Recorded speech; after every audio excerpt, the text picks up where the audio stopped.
আৰু তেওঁৰ গুণানুকীৰ্তন যদি সন্নিৱিষ্ট হৈ আছে সেই মহাশাস্ত্ৰ ভাগৱত ভাগ, যাক আমি নিৰ্গুণ শাস্ত্ৰ বুলি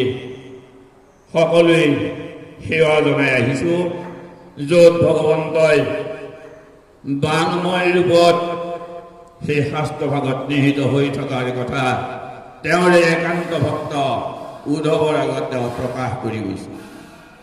আমি ভগৱন্তৰ গুণানুকীৰ্তন শ্ৰৱণ কীৰ্তনৰে মাধ্যম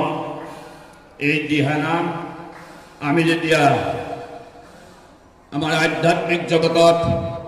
আমাৰ পাৰমাৰ্থিক জগতত প্ৰৱেশ কৰিম, আমি কাৰোবাৰ পৰা দিহা,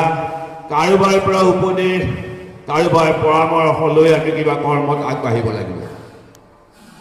আমি দেখিছোঁ পৰম পুৰুষ ভগৱন্তই